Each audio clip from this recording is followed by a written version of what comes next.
సన్నిహితంగా 10 గంటల వరకు 10 గంటల వరకు పని చేపిస్తాను. స్టార్టింగ్లో 500 అలానే 7, 8, 9, 10, 7, 6 గంటలకే అందరు ఆఫీసర్లు వెళ్ళిపోతారు. అట్లా కూడా నేను ఇరవై మధ్య రిక్వెస్ట్ మరి అనుకుంటూనే వెళ్తున్నాను. 10 గంటల వరకు ఆఫీసే ఉండవు కదా, ఆ టైం వరకు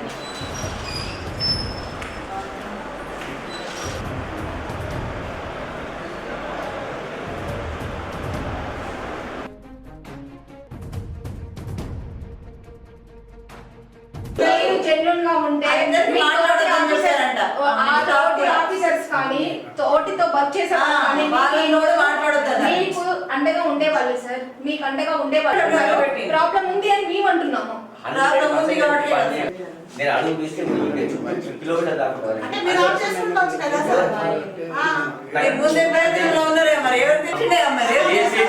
అవసరం లేదు. ఏమేను ఈ 6 నెలల కాల వ్యవధిలో ఎందుకు సస్పెండ్ చేశారనేది ఒకసారి సరే అంటే ఇప్పుడు మీరు పెట్టి చాలు పెట్టేసి బయటికి వెళ్ళిపోయి ఆఫీస్ లో స్టాఫ్ అందరినీ ఎక్కువ చేసుకుంటారు.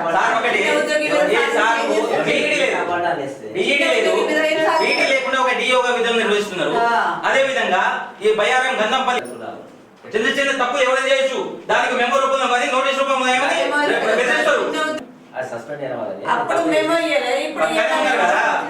మీడియా పరంగా పక్కనే ఉన్నారు. ఆమె వచ్చి మీ మీద దాదాపు గత 10-15 రోజుల నుండి రోజు నిరసన దీక్ష తెలుపుతుంది కదా. దీక్ష ఏందండి? ఏంది ఒక నిమిషం అడుగుతున్నా, దీక్ష ఏందండి? ఎవరు మా జిల్లాలో మీ విద్యాశాఖలో ఎంతమంది అవుట్సోర్సింగ్ ఉద్యోగులు చేస్తున్నారు? వాళ్ళు ఎంతమందిని మీరు వద్దని చెప్పిన మాట వరుసకు అందరికి ఏం వచ్చిందో చెప్పవచ్చు కదా, అందరు కానీ